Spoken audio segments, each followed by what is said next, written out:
मित्रहो नमस्कार। आज राष्ट्रपिता क्रांतीसूर्य महात्मा ज्योतिराव फुले यांची जयंती आहे। 11 एप्रिल हा त्यांचा जयंती दिवस। त्यानिमित्ताने महात्मा ज्योतिराव फुले यांच्या कार्याचा आढावा, त्यांचं वाङ्मय, त्यांनी केलेलं समाजकार्य आणि शिक्षणाविषयीचं कार्य आणि त्यांचे स्त्रीमुक्ती विचारकार्य यावर हा प्रकाशझोत टाकण्याचा या व्हिडिओच्या माध्यमातून मी प्राध्यापक प्रल्हाद भोपे प्रयत्न करणार आहे। मित्रहो, महात्मा ज्योतिबा फुले यांचं नाव आणि यांचं कार्य लक्षात घेतल्याशिवाय आपल्याला चळवळच करता येणार नाही। डॉक्टर बाबासाहेब आंबेडकर यांनी त्यांना गुरु मानलेलं होतं आणि महात्मा ज्योतिराव फुले यांची परंपरा, यांचं कार्य पुढं चालू ठेवण्याचं काम हे डॉक्टर बाबासाहेब आंबेडकर यांनी केलेलं होतं। आणि जगातील एक तत्ववेत्ता म्हणून ज्योतिराव फुले यांचं कार्य समाज कधीही विसरू शकत नाही। त्यांचा प्राथमिक जीवन आणि प्राथमिक कार्य यावर प्रथमतः आपण प्रकाश टाकूयात। महात्मा ज्योतिबा फुले यांचं पूर्ण नाव ज्योतिराव गोविंदराव फुले असं होतं। यांचा जन्म 11 एप्रिल 1827 रोजी पुणे येथे झाला। ज्योतिबाच्या वडिलाचं नाव गोविंदराव आणि आईचे नाव चिमणाबाई होते। शेवटच्या पेशव्याच्या काळात महात्मा फुले यांचे वडील आणि 2 चुलते फुले पुरवण्याचं काम करीत होते। त्यामुळे गोरे हे त्यांचं मूळ आडनाव असले तरी पुढे लोक त्यांना फुले म्हणून ओळखू लागले आणि तेच नाव पुढे रूढ झाले। त्यांचं मूळ गाव हे कडगुण होते। महात्मा फुले हे मराठी लेखक, विचारवंत, समाजसुधारक होते। त्यांनी सत्यशोधक समाज नावाची संस्था 1873ला स्थापन केली।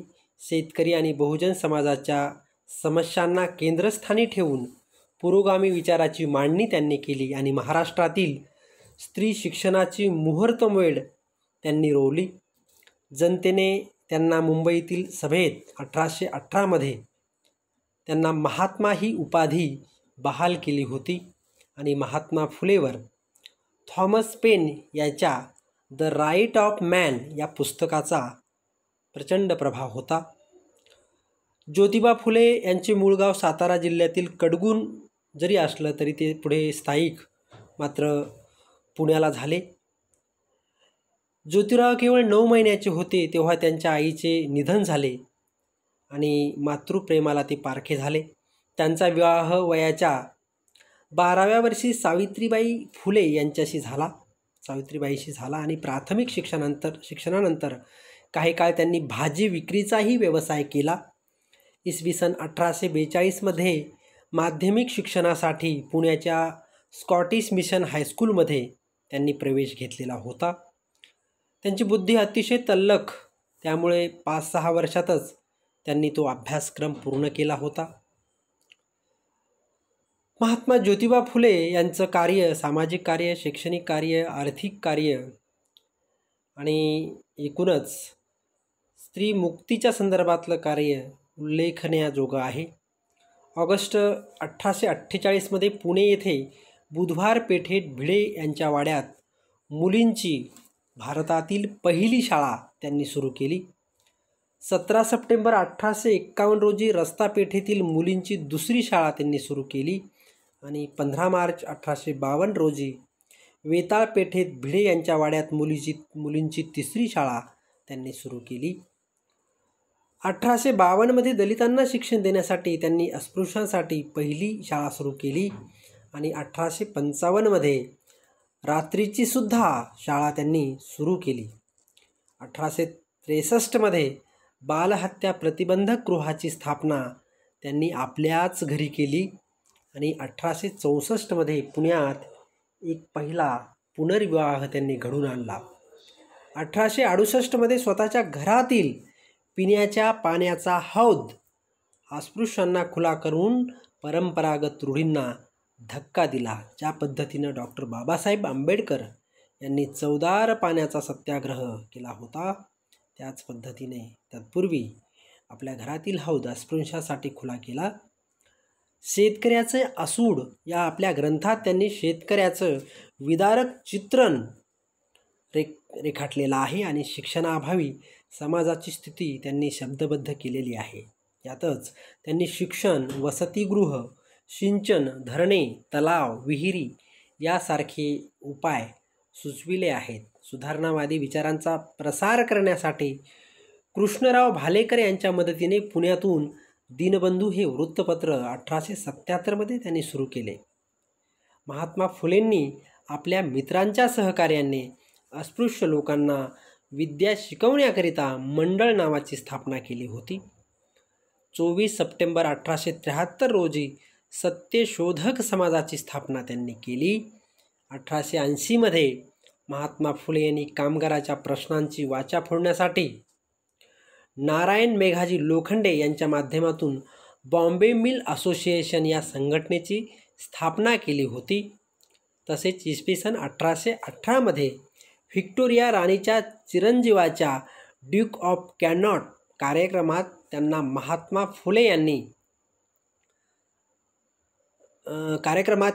शेतकऱ्याचा प्रतिनिधी म्हणून पारंपरिक वेशात उपस्थित राहून शेतकऱ्याचं गाऱ्हाणं त्या व्हिक्टोरिया राणीच्या समोर मांडलं होतं. महात्मा फुले यांनी हंटर कमिशनपुढे प्राथमिक व माध्यमिक शिक्षण मोफत व सक्तीचे करावे अशी आग्रही मागणी केली होती. यामुळेच जनतेने त्यांना 1888 साली महात्मा ही पदवी दिली. महात्मा फुलेंचं जे साहित्य आहे त्यांनी लिहिलेला सार्वजनिक सत्यधर्म हा सत्यशोधक समाजाचा प्रमाण ग्रंथ मानला जातो. सत्यशोधक समाजाचं मुखपत्र म्हणून दीनबंधू हे साप्ताहिक त्यांनी चालवलं. संत तुकारामाच्या अभंगाच्या धर्तीवर त्यांनी अनेक अखंड रचले. अखंडादी काव्याची निर्मिती केली. आपला गुलामगिरी ग्रंथ अमेरिकेतील कृष्णवर्णियांना त्यांनी समर्पित केला. अस्पृश्यांची कैफियत हा महात्मा फुलेंचा अप्रकाशित ग्रंथ आहे. सार्वजनिक सत्यधर्म हा त्यांचा ग्रंथ त्यांच्या मृत्यूनंतर इसवी सन 1891 प्रकाशित झाला. विद्येविना मती गेली, मतीविना नीती गेली, नीतीविना गती गेली, गतीविना वित्त गेले, वित्तविना शूद्र खचले, इतके अनर्थ एका अविद्येने केले. माणसाच्या समूळ नाशाला अविद्या कारणीभूत आहे हे त्यांनी जाणलं होतं आणि म्हणूनच विद्या ही सगळ्यांना मिळाली पाहिजे, तो अधिकार आहे. ज्ञान नाही, विद्या नाही, ती घेण्याची अक्कल नाही, तयास मानव म्हणावे काय, सावित्रीबाई फुलेने त्यांच्या काव्यातून सांगितलं. आणि त्यांचं जे कार्य आहे ते कार्य त्यांनी सातत्यानं पुढं चालू ठेवलं. त्यांनी तृतीयरत्न नावाचं नाटक 1855 लिहिलं. छत्रपती शिवाजीराजे भोसले यांचा पोवाडा कुळवाडी भूषण पोवाडा गातो छत्रपती शिवरायाचा, भोसलेंचा अशा प्रकारचा पोवाडा की छत्रपती शिवाजी महाराज हे खऱ्या अर्थानं कुळवाडी भूषण होते. सह्याद्रीच्या कड्या कपाऱ्यामध्ये असणाऱ्या मावळ्यांना एकत्रित करून सर्वसामान्याचे, रयतेचे, लोककल्याण प्रजाहितदक्ष राजा ते होते.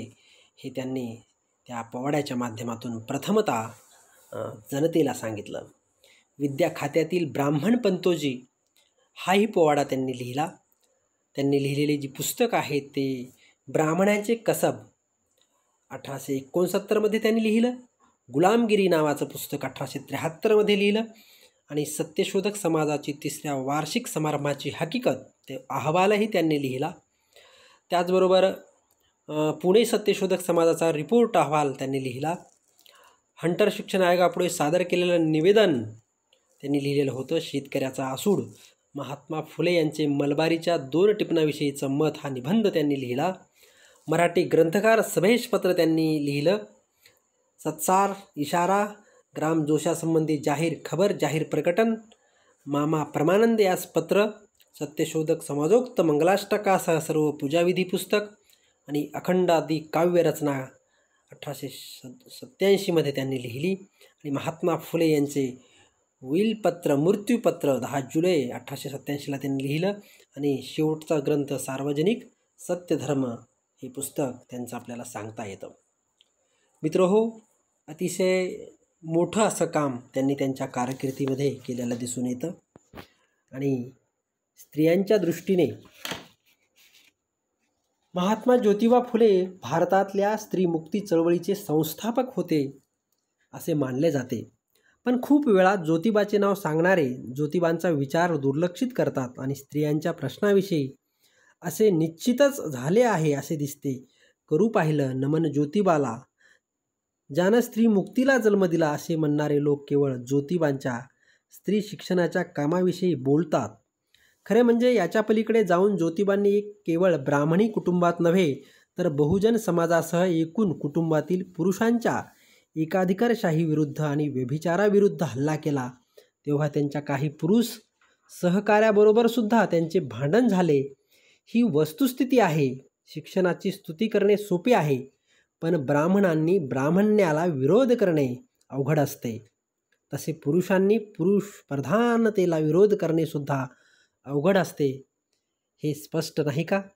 वस्तुस्थिती अशी आहे की मुलींच्या शाळा काढणारे आणि सर्व त्रास सहन करून शिकविणारे ज्योतिबा फुले व सावित्रीबाई फुले यांचं चित्र नेहमीच आपल्यासमोर आहे.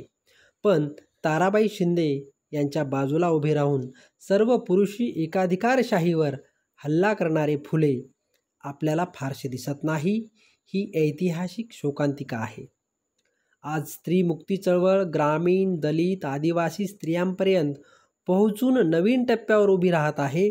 अत्याचार विरोधी लढ्याच्या चौकटीत न राहता स्त्रियांचे वेगवेगळे प्रश्न हातात घेऊ लागली आहे आणि स्त्रियांचा वारसा हक्क, मालमत्तेचा हक्क, राजकीय सत्तेत स्त्रियांचा सहभाग, परित्यक्ता स्त्रियांचे हक्क, घटस्फोटित स्त्रियांचे हक्क असे प्रश्न लढ्यात घेतले जात आहेत. याचबरोबर जुनी जातीयवादी पितृसत्ता कुटुंब संस्था नष्ट करून नवीन समताधिष्ठित कुटुंब संस्था प्रस्थापित करण्याचे प्रयत्न चालू आहेत. कुटुंब संस्थेत पुनर्रचना करण्याचे आंदोलन ज्योतिबा फुल्यांनी 125 वर्षापूर्वी केले. परित्यक्ता स्त्रियांचे प्रश्न मांडून स्त्रियांचा अधिकार स्थापन करण्याच्या दृष्टीने नवीन सत्यशोधक विवाह पद्धत, सार्वजनिक सत्यधर्माची नवीन नीतिमूल्ये त्यांनी मांडली. या सगळ्यात त्यांचे खरे महात्म्य होते. ब्राह्मण आणि त्यांचे ब्राह्मण्य सोडून बहुजन कष्टकऱ्याच्या किंवा जाती व्यवस्थेविरोधी चळवळीत सहभागी होऊ शकतात. तसेच पुरुष आणि पुरुषी वर्चस्ववादी प्रवृत्ती सोडून स्त्रीमुक्ती चळवळीचे सहकार्य करू शकतात. याचा महत्त्वाचा ऐतिहासिक पुरावा म्हणजे महात्मा ज्योतिराव फुले यांचे कार्य होय. मित्रहो, ज्योतिबांचे स्त्री शिक्षणाविषयीच्या कार्य त्या संदर्भानं मी आपल्याशी संवाद साधणार आहे. 1848मध्ये फुल्यांनी त्यांच्या सामाजिक कार्याचे पहिले पाऊल म्हणून पुण्यात मुलींसाठी पहिली भारतातील शाळा सुरू केली आणि यानंतर त्यांनी एक समिती स्थापन करून आणखी 2 शाळा उघडल्या. दलित महारमांग मुलांसाठी एक शाळा सुरू केली. स्त्री शिक्षिका मिळत नसल्यामुळे त्यांची बायको सावित्रीबाई यांनीच शिक्षिका म्हणून काम सुरू केलं आणि त्याचा सर्व त्रास, अपमान, शिव्या सहन करून ज्योतिबांच्या बरोबर ठामपणे उभं राहिलेल्या त्या सावित्री होत्या. सत्यशोधक समाजाच्या स्थापनेपासूनच मुलींना शिक्षण देणे हे समाजाचे महत्त्वाचे ध्येय होते. 1882मध्ये हंटर शिक्षण आयोगापुढे सादर केलेल्या निवेदनाच्या शेवटी फुले म्हणतात, सरते शेवटी मला शिक्षण आयोगाला एक विनंती करावयाची आहे. ती ही आहे की त्याने स्त्रियांमध्ये प्राथमिक शिक्षणाचा प्रसार आणखी मोठ्या प्रमाणावर होईल अशा प्रकारच्या योजनांना संमती द्यावी. शूद्रांना शिक्षण मिळावे, विज्ञान मिळावे, तसेच स्त्रियांना शिक्षण व विज्ञान मिळावे हे ज्योतिबांच्या सामाजिक कार्याचे एक अत्यंत कळीचे अंग होते. खरे म्हणजे शिक्षण हे 19व्या शतकाच्या सामाजिक परिसरात एक महत्त्वाचे अंग बनू लागले होते आणि आधुनिक शिक्षण घ्यायचे, विज्ञान शिकायचे, आधुनिक भांडवली युगाचे तंत्रज्ञान हातात घ्यायचे अशी प्रवृत्ती वाढू लागली होती. वैयक्तिक पातळीवर शिकलेल्या युवकांना नोकरी मिळू शकते, तर राष्ट्रीय दृष्टीने नवीन विज्ञान तंत्रज्ञानाच्या साहाय्याने देशाला ताकद मिळते असा विचार होण्याचा तो काळ होता. याचबरोबर स्त्री शिक्षण हा समाज सुधारणेच्या चळवळीमधला एक महत्त्वाचा कार्यक्रम झाला. ब्राह्मो समाज, आर्य समाज यापासून ते महाराष्ट्रातील धोंडू केशव कर्वेपर्यंत समाजसुधारकांनी शाळा, शिक्षण संस्था, कॉलेज सुरू करण्याचा कार्यक्रम हाती घेतलेला होता. समाज सुधारणेच्या या सर्व प्रवाहामध्ये ज्योतिबांचं वेगळेपण काय होते हे समजून घेणं अत्यंत महत्त्वाचं आहे. शूद्र, अतिशूद्र मुलींना शिक्षण देऊ पाहणारे ज्योतिबा फुले आणि मध्यमवर्गीय, उच्च जातीय, भद्रलोक या प्रकारच्या थरातील मुलींच्या शिक्षणासाठी प्रयत्न करणारे सुधारक यांच्या शिक्षण देण्याविषयीच्या एकूण भूमिकेमध्ये फार मोठा फरक होता. जुन्या सरंजामी जातीय समाजामध्ये स्त्रिया, शूद्र व अतिशूद्र यांना शिक्षणाचा हक्क नव्हता. अगदी प्राचीन काळात मातृवंशीय किंवा मातृकेंद्रित समाजामध्ये स्त्रियांना महत्त्वाचे स्थान होते. मोहनजोदारो सारख्या सिंधू संस्कृतीच्या शहरामध्ये स्त्रिया संस्कृती प्रमुख होत्या, विदुषी होत्या असे उल्लेख येतात. पण याबाबतचा नेमका इतिहास आज उपलब्ध नाही. नंतरच्या काळात गॉर्गी, मैत्रेयी सारख्या विदुषी स्त्रियांची उदाहरणे आहेत. पण पुढे प्रस्थापित झालेल्या ब्राह्मणी पुरुषप्रधान समाजाला मात्र स्त्रियांचे शिक्षण पटण्यासारखे नव्हते. स्त्रियांना घराशी बांधून ठेवण्याचा व्यवहार सुरू झाल्यानंतर, जाती व्यवस्था सुरू झाल्यानंतर स्त्रियांना मोकळेपणाने शिकण्याचा अधिकार पूर्णपणे बंद झाला. संस्कृत नाटकामध्ये फक्त ब्राह्मण पुरुष व राजे संस्कृत भाषा बोलतात, तर बाकी सर्व शूद्रातिशूद्र पुरुष आणि सर्व थरातल्या स्त्रिया प्राकृत म्हणजे बोलीभाषा बोलतात. हे उदाहरण ब्राह्मणेतरात आणि पुरुष स्त्रियात असणारी शिक्षणाची विषमता दाखविणारेच आहे. स्त्रियांचे रोजचे काम म्हणजे चूल व मूल व शूद्रातील स्त्रियांचे याशिवाय असलेले शेतीचे काम किंवा इतर जातीचे काम. त्यांचे धार्मिक काम म्हणजे पतिव्रत्याचे पालन. यासाठी स्त्रियांना शिक्षण देण्याची गरज त्या समाजातल्या ब्राह्मण धुरीणांना वाटत नव्हती. ब्रिटिश राज्य स्थापन झाल्यावर नवीन इंग्रजी शिक्षण सुरू झालं. या शिक्षणातून उच्च जातीतला नवशिक्षित थर पुढे येऊ लागला आणि या थरातले पुरुष शिक्षणाच्या संदर्भात नवा विचार करू लागले, नवीन जीवनपद्धती सुरू करायला लागले. त्यांच्या बायका जर न शिकलेल्या व पारंपरिक विचाराच्या असतील तर त्यांच्या जीवनामध्ये अंतर्विरोध निर्माण होऊ लागले. त्यांच्यामध्ये एक प्रकारचा असंतोष तयार होऊ लागला. रवींद्रनाथ टागोरांनी हा असंतोष व्यक्त केला आहे. आपण जर स्त्री शिक्षणाचा प्रसार केला नाही तर नवशिक्षित भारतीय समाजामध्ये नवरा बायकोमधला सुसंवाद नामशेष होईल.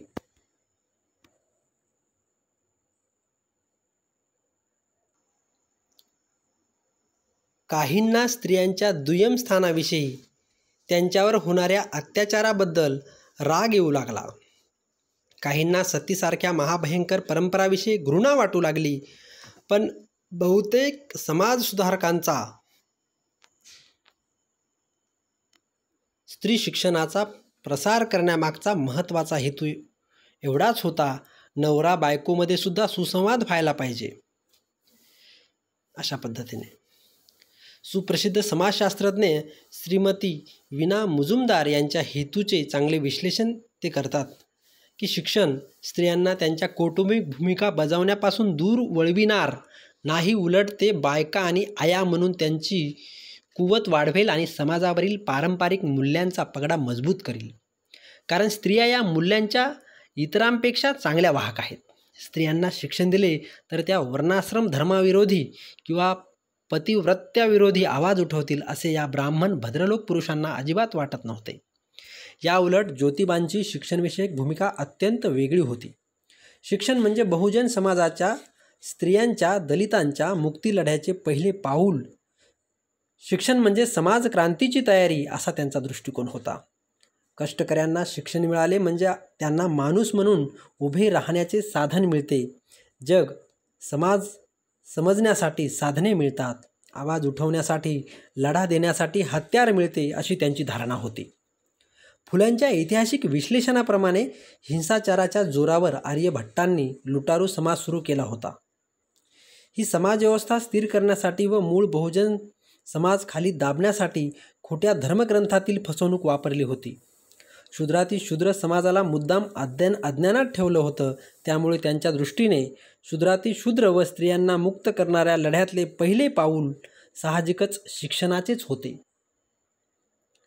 त्यांना त्या माध्यमातून जागृत करण्याचे होते. त्यांनी उच्च शिक्षणापेक्षा प्राथमिक शिक्षणावर जास्त जोर दिला आणि हे शिक्षण सर्व मुलीमुलांना मिळाले पाहिजे अशी स्पष्ट भूमिका घेतली.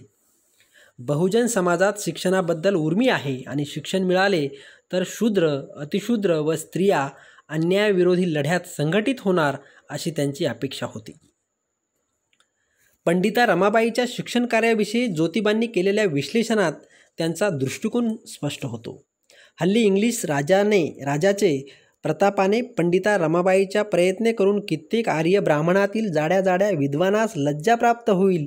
त्यांनी आपल्या ऋषीवर्य पूर्वजास दोषमुक्त करण्याकरिता आपल्या अज्ञानी निर्भर स्त्रियास आपल्यासारख्या विद्वान करण्याचे कामी सुरुवात केली आहे. परंतु पूर्वी त्यांच्यातील निर्दय आर्य ग्रंथकारांनी स्त्रियाविषयी केलेल्या जुलमी लेखाविषयी आरंभीच आपण वाटावाट लिहू गेल्यास त्यापासून अनेक तोटे होतील. असे की आर्य ग्रंथकारांचे पुस्तकातील कृत्रिम लबाड्या भटब्राह्मणांचे लेकीबाळीच्या लक्षात आल्याबरोबर त्या एकंदर सर्व देवळातील पुराणिकांची फटफजिती करून त्यांची रेवडी करून सोडतील. शिवाय ब्राह्मणांच्या प्रत्येक कुटुंबात सासवासुनाचे हमेशा वादविवाद होऊन नाना प्रकारचे तंटेबखेडे उपस्थित होऊ लागतील.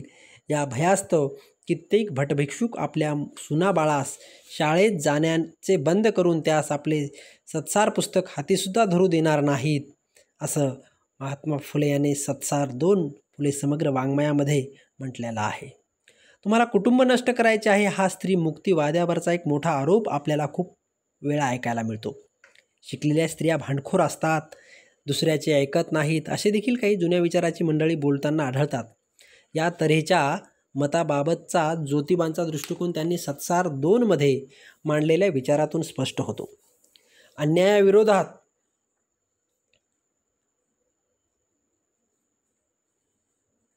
लढण्यासाठी, फसव्या परंपरा सोडून देण्यासाठी शिक्षण आवश्यक आहे असेच त्यांचे मत होते. त्यांनी केलेल्या पंडिता रमाबाईच्या स्तुतीमध्ये पितृसत्ताक कुटुंब पद्धती मोडायला पाहिजे ही त्यांची भूमिका स्पष्ट होते. कुटुंबच नष्ट करायचे असा मात्र त्यांचा अर्थ नाही. या संदर्भात आपण पुढे चर्चा करणारच आहोत. पण या ठिकाणी स्त्री शिक्षणाच्या प्रश्नाबाबत ज्योतिबांची लढाऊ प्रवृत्ती कशी स्पष्ट दिसते याची नोंद घेणे आवश्यक आहे. विद्याविना मती गेली, मतीविना नीती गेली, नीतीविना गती गेली, गतीविना वित्त गेले, वित्तविना शूद्र खचले, इतके अनर्थ एका अविद्येने केले. शेतकऱ्याचा असूड या ग्रंथामध्ये अविद्येमुळं घडलेल्या सगळे गोष्टी त्यांनी मांडलेल्या आहेत. ज्योतिबाच्या या प्रसिद्ध ओळी आहेत, अज्ञान हे गरिबी व शोषणाचे मूळ कारण आहे असा अर्थ त्यातून निघतो. पण शेवटी या विचाराच्या पुढे ज्योतिबा गेले असेच दिसून येते आणि मुलींना, स्त्रियांना शिक्षण दिले तर धार्मिक फसवणुकीविषयी जागृत होणार, गरिबीला शह देण्यासाठी त्या ताकदवान होणार व अन्याय अत्याचाराविरोधात आवाज उठवणार असे त्यांना वाटत होते. पण शेवटी जेव्हा कुटुंबातल्या व समाजातल्या स्त्रियांच्या गुलामगिरीची तीव्रता त्यांच्या लक्षात आली तेव्हा स्त्रियांची गुलामगिरीविरुद्ध बंड, स्त्रियांचा मुक्तीलढा असा आपोआप होणार नाही, त्यासाठी खास कार्यक्रम घ्यावे लागणार हे त्यांच्या लक्षात आले. ही जाणीव ज्योतिबांना कशी आली ते पाहणं अत्यंत महत्त्वाचे आहे. महात्मा ज्योतिबा फुले, सावित्रीबाई आणि बहुजन समाज कुटुंब या संदर्भात आपण विचार जेव्हा करू लागतो त्यावेळेस 1880च्या दशकापर्यंत ज्योतिबांचे स्त्रियांच्या संदर्भातले काम केवळ शिक्षणाच्या प्रश्नापुरते मर्यादित राहिले. स्त्रियांची गुलामगिरी व शूद्रांचे शोषण यांचा जातीव्यवस्थेशी कसा संबंध आहे हे दाखवण्याचा त्यांनी प्रयत्न केला आणि शूद्रातिशूद्र जनतेचे भटशाही आणि ब्रिटिश नोकरशाही यांच्यामुळे निर्माण झालेले दारिद्र्य कष्टकरी स्त्रियांना भोगावे लागत होते. त्याचबरोबर त्या पुरुषसत्ता आणि ब्राह्मणी धर्माची फसवणूक यांच्या बळी होत्या. ज्योतिबांनी स्त्रियांना सगळे समान हक्क मिळाले पाहिजेत असा आग्रह धरला. पण बहुजन दलित समाजातल्या स्त्रिया व पुरुष यांचे एकाच पद्धतीने शोषण होते असे त्यांचे सुरुवातीचे मत होते. त्यामुळे ज्याप्रमाणे पुरुषांसाठी त्याचप्रमाणे स्त्रियांसाठी शिकणे हा उपाय आहे असे मत त्यांनी मांडले. 1880 नंतर मात्र या दृष्टिकोनात एक महत्त्वाचा बदल घडलेला दिसून येतो. कुटुंबात होणारी दडपणूक जशी ब्राह्मण कुटुंबात होते तशीच ती बहुजन दलित समाजातील कुटुंबामध्येही होते हे त्यांच्या लक्षात आले. त्यांनी दडपणुकीचे वर्णन विश्लेषण द्यायला सुरुवात केली. स्त्रियांसाठी व पुरुषांसाठी वेगळे नियम लागू आहेत. स्त्रियांनी पतिव्रता म्हणून आयुष्यभर नवऱ्याची सर्व प्रकारची सेवा केली पाहिजे, पण नवरा मात्र स्वतःच्या इच्छेप्रमाणे कसाही वागला तरी चालते या प्रकारावर त्यांनी जोरदार हल्ला करायला सुरुवात केली. आज आपण या प्रकारे स्त्रियावर अन्याय करणाऱ्या व्यवस्थेला, स्त्रियांच्या खास शोषणाला कारण असणाऱ्या पद्धतीला पितृसत्ताकता किंवा पुरुष प्रधान म्हणतो. म्हणजेच फक्त शेतकरी शेतमजूर म्हणून नव्हे, केवळ कामगार किंवा शूद्रातिशूद्र म्हणून नव्हे, तर स्त्री म्हणून स्त्रियांचे खास शोषण होते याची नोंद यातून घेतली जाते. पितृसत्ताक शोषणाची जाणीव ज्योतिबांना झाली आणि ते अशा शोषणांचे वर्णन करून त्यावर हल्ला चढू लागले. फुल्यांच्या विचारातले हे महत्त्वाचे परिवर्तन होते. त्यांच्या लेखनात आणि समाजकार्यात घडून आलेले हे परिवर्तन केव्हा आणि कसे झाले हे पाहणे अत्यंत महत्त्वाचे वाटते. आज स्त्री मुक्तिवाद्याचे एक महत्त्वाचे म्हणणं आहे की वैयक्तिक हे सुद्धा राजकीय आहे. वैयक्तिक जीवनात, दैनंदिन कौटुंबिक कारभारात स्त्री पुरुषांचे जे सर्व संबंध तयार होतात त्यात दडपणूक, प्रभुत्व, संघर्ष, बंड अशी सर्व प्रकारची राजकीय लक्षणे आहेत आणि सामाजिक पातळीवरील राजकारणाचा एक पाया अशा वैयक्तिक कौटुंबिक रचनेमध्ये आहे. त्याचबरोबर आपल्या वैयक्तिक कौटुंबिक अनुभवातून आपली राजकीय सामाजिक भूमिका मोठ्या प्रमाणात ठरली जाते. हे ज्योतिबांच्या जीवनात झालेले दिसते. 1850 ते 1880 या काळात हिंदू कुटुंब संस्था हा एक मोठा सामाजिक प्रश्न बनला होता. पण या संदर्भातली सगळी चर्चा, वादविवाद ब्राह्मणी कुटुंबापुरते मर्यादित होते. अशा कुटुंबातले विधवांचे स्थान, स्त्रियांचे लग्नाचे वय याभोवती हे वाद चालू होते. ब्राह्मणामध्ये किंवा ब्राह्मणी धर्माचे नियम लागू होणाऱ्या कुटुंबामध्ये, तथाकथित खानदानी जातीमध्ये नवऱ्याच्या मृत्यूनंतर स्त्रियांचे दुसरं लग्न होण्यावर बंदी होती.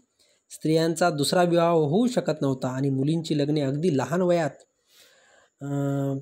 जेव्हा वयाने मोठ्या असलेल्या पुरुषाशी होत असत. त्यामुळे उच्च जातीमध्ये विधवांचे प्रमाण आणि विशेषतः बालविधवांचं प्रमाण फारच मोठं होतं. विधवा म्हणून सासरी राहताना घरातल्या इतर पुरुषाकडून लैंगिक अत्याचार होत होते आणि त्या काळात ही वस्तुस्थिती फार गंभीर चर्चेचा विषय बनली होती. ज्योतिबांनी याविषयी फारच कडक भाषेत लिहिले आहे. ते लिहितात, 60-70 वर्षाच्या जर्जर झालेल्या बोथऱ्या खल्लड जरठासी आर्यभट्टांनी पूर्वी लग्न लाविलेल्या स्त्रिया मरताच त्यांनी लावण्यवती अशी अज्ञानी मुलीबरोबर पुन्हा संबंध करून त्या अबलांचे तारुण्यात माती कालवितात. परंतु बालपणी वैधव्य आलेल्या अज्ञानी मुलीने मात्र पुन्हा द्वितीय संबंध करू नये म्हणून कडेकोट प्रतिबंध करून प्रचारात आणला आहे व याचे परिणाम खाली लिहिल्याप्रमाणे होतात. पतिव्रतेचा पोकळ आव आणणाऱ्या अति निर्लज्ज आर्य आपल्यातील अबला व पंगू भावजया व सुना तारुण्याच्या भरात आल्याबरोबर त्यांचा रात्रंदिवस पाठलाग इतका करतात की त्यांची सहजच आडमार्गी पावले पडतात. असे झाले म्हणजे त्यास अब्रूकरिता नाईलाज होऊन गर्भपात करून बालहत्या कराव्या लागतात. अशा कुटुंब पद्धतीला धर्मग्रंथातून मान्यता दिली असल्यामुळे आणि हा व्यवहार उच्च जातीचे लक्षण मानले गेल्यामुळे तो बहुजन समाजातसुद्धा उतरू लागला होता. याविषयी फुले म्हणतात की आर्य ब्राह्मणांनी ही दुष्ट चाल प्रचारात आणल्यामुळे भोळसर, अज्ञानी, कुळवाडी, सोनार वगैरे जातीतील लोकांनी त्यांचा कित्ता घेतल्यामुळे ते भट्टाप्रमाणेच आपल्या सुनाबाळास त्याच प्रकारच्या संकटात पाडतात. हे त्यांनी सार्वजनिक सत्यधर्म पुस्तक व फुले समग्र वाङ्मयामध्ये पृष्ठ क्रमांक 361 नमूद केलेला आहे. या सर्व वर्णनातला प्रमुख भर ब्राह्मणी कुटुंब पद्धतीविरोधी आणि बहुजन समाजावर होत चाललेल्या या पद्धतीच्या प्रभावाविरोधी आहे. पण प्रश्न इतके सोपे नव्हते. या संदर्भातल्या समस्यांना ज्योतिबांना स्वतःच्या जीवनात तोंड द्यावे लागले. सावित्रीबाई ज्योतिबांची जीवनसाथी होती आणि ती आयुष्यभर त्यांच्या बाजूला उभी राहिली हे सर्वांना माहीत आहे. त्यांना मूल झाले नाही आणि शेवटी त्यांनी एक ब्राह्मण विधवेच्या, काशीबाई नावाच्या अनाथ मुलाला दत्तक घेतले. त्यांनी त्यांचे नाव यशवंत ठेवले आणि इत्यादी माहिती सर्वज्ञात आहे. या सर्वांचा कुटुंब पद्धतीच्या संदर्भात किती मोठा सहभाग होता हे समजून घेणे फारच महत्त्वाचे आहे. हिंदू धर्माच्या रूढीच्या दृष्टीने मुलगा हा वंशाचा दिवा समजला गेला आहे. मुलगा असेल तर तोच श्राद्ध वगैरे धार्मिक रूढी परंपरा वारस म्हणून आचरणात आणू शकतो. ही धर्मातली फार मोठी भावना आहे. त्यामुळे एक का होईना मुलगा पाहिजे हा नवरा बायकोच्या दृष्टीने महत्त्वाचा नियम आहे. ज्या स्त्रीला मुलगा होत नाही त्या स्त्रीला किंमत नाही अशी भावना आहे. अशा स्त्रीला आजही नवरा टाकून देतो किंवा मुलगा होण्यासाठी दुसरे लग्न करतो. त्या काळात तर ज्योतिबा व सावित्रीबाई यांच्यावर फारच मोठा दबाव आला असेल, सावित्रीबाईंना सोडून देण्यासाठी किंवा दुसरे लग्न करण्यासाठी. पण ज्योतिबांनी यातले काहीही केलं नाही, दुसरं लग्न केलं नाही. रक्ताचा वंश तयार करण्याचा प्रयत्न करण्याऐवजी एका विधवेच्या, अर्थातच अनैतिक संबंधातून झालेल्या मुलाला त्यांनी दत्तक घेतले. जवळच्या नातेवाईकापैकी कोणाच्या मुलाला दत्तक घेतले नाही. यामुळे केवळ ब्राह्मण समाजात वादळ झाले असे नाही, तर माळी समाजाकडून, नातेवाईकाकडून त्यांचा कडाडून निषेध केला गेला. त्यांच्यावर सामाजिक बहिष्कार टाकण्यात आला. ज्योतिबा आणि सावित्रीबाईंना वडिलांचे घर सोडून वेगळे राहावे लागले. वैयक्तिक जीवनातली ही फार मोठी घटना होती. तरीही या सगळ्या प्रकरणाविषयी नातेवाईक किंवा मित्रमंडळीच्या प्रतिक्रियेविषयी ज्योतिबांनी काहीच लिहिलं नाही असे दिसते. खाजगी पत्रामध्ये असेल, पण त्यातले काही आज तरी उपलब्ध नाही. ही खाजगी भावनात्मक वैयक्तिक घटना होती म्हणून त्यांची सार्वजनिक चर्चा करू नये असे त्यांना वाटले असेल. पण या सर्व घटनांनी ज्योतिबाच्या मनावर, विचारावर मोठा परिणाम झाला असावा. फुल्यांनी 1865मध्ये यशवंतला दत्तक घेतले. त्यानंतर बरीच वर्षे ते आपल्या इतर व्यावहारिक चळवळीच्या कामात गुंतलेले राहिले आणि 1875मध्ये सत्यशोधक समाजाची स्थापना झाल्यावर त्यांनी त्याच कामाकडे लक्ष दिले आणि 1880 नंतरच पुन्हा वेगळ्या तऱ्हेने त्यांनी स्त्री गुलामगिरीच्या प्रश्नाकडे लक्ष दिलेले दिसते. त्यावेळची परिस्थिती पाहता आपण निश्चितपणे असे म्हणू शकतो की त्या काळात या प्रश्नांच्या संदर्भात आवाज उठवणाऱ्या स्त्रियांच्या कामामुळेच ज्योतिबांनी स्त्री गुलामगिरीच्या प्रश्नाकडे नव्या दृष्टीने पाहायला सुरुवात केली. मित्रहो, यानंतर महात्मा ज्योतिबा फुले म्हणजे 1882मध्ये पंडिता रमाबाई पहिल्यांदा पुण्याला आणि त्याच वर्षी ताराबाई शिंदे यांची स्त्री पुरुष तुलना ही पुस्तिका छापण्यात आलेली आहे. स्त्रीमुक्तीच्या कामासाठी पुरुष कार्यकर्त्यांनी काही केले नाही असे म्हणणे ही जशी टोकाची व चुकीची भूमिका आहे, तशी स्त्री कार्यकर्त्याच्या पुढाकाराने कामाकडे दुर्लक्ष करून श्रेय पुरुष कार्यकर्त्यांना देणे ही दुसरी टोकाची व चुकीची भूमिका आहे. ज्योतिबा फुले, डॉक्टर बाबासाहेब आंबेडकर इतकेच काय, भारतातल्या सर्वच पुरुष पुढाऱ्याच्या संदर्भात विचार करण्याची अशी चुकीची पद्धत आपल्याकडे रूढ आहे. या थोर नेत्याच्या हातून सर्व झाले अशी समजूत करून घेण्याची पद्धत आहे आणि सामुदायिक उठाव आणि त्या काळातल्या इतर व्यक्तींचे महत्त्वाचे योगदान दुर्लक्षित करणारी ही पद्धत आहे. उदाहरणार्थ, बाबासाहेब आंबेडकरांनी हिंदू कोड बिल आणले असे म्हणताना आपण हे विसरून जातो की अखिल भारतीय महिला काँग्रेसने 1925 पासून हिंदू पारंपरिक कायद्यात सुधारणा घडवण्यासाठी सतत चळवळ केली होती.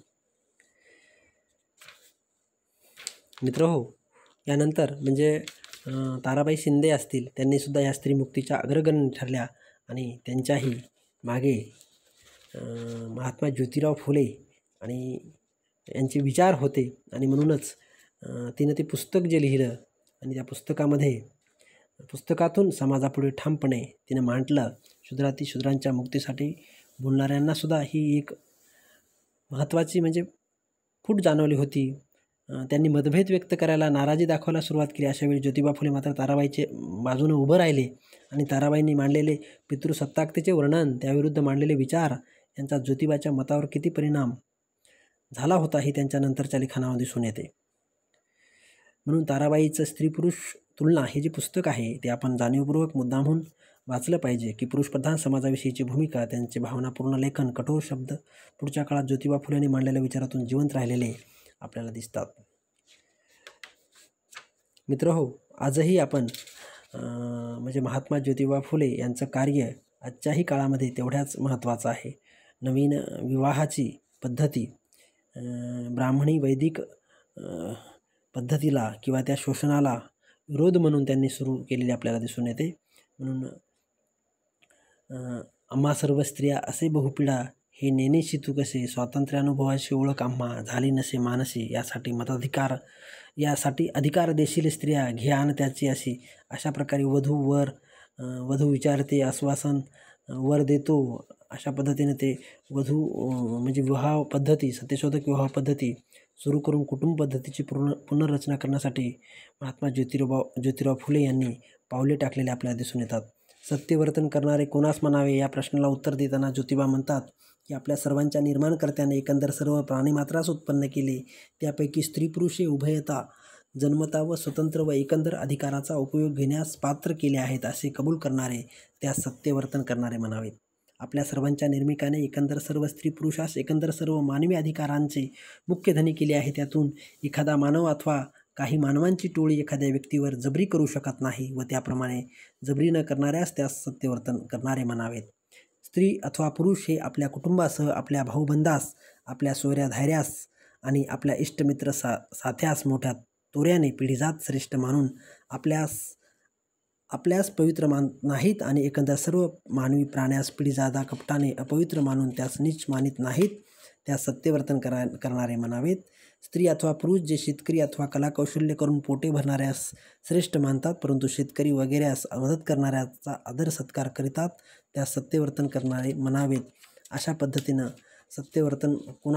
सत्यवर्तन करणारे कोणास म्हणावे याविषयी त्यांनी सार्वजनिक सत्यधर्म या पुस्तकामध्ये लिहिलेला आपल्याला दिसून येतो. मित्रहो, आजही महात्मा ज्योतिराव फुले यांच्या या जयंतीच्या निमित्ताने त्यांच्या शोधाची दिशा पुढे नेण्याची आणि नव्या पद्धतीने प्रकाशझोत टाकण्याची, शोषण आणि संघर्षाच्या व्याख्याची पुनर्मांडणी करण्याची मोहीम पुन्हा नव्याने हाती घेणंही गरजेचं आहे.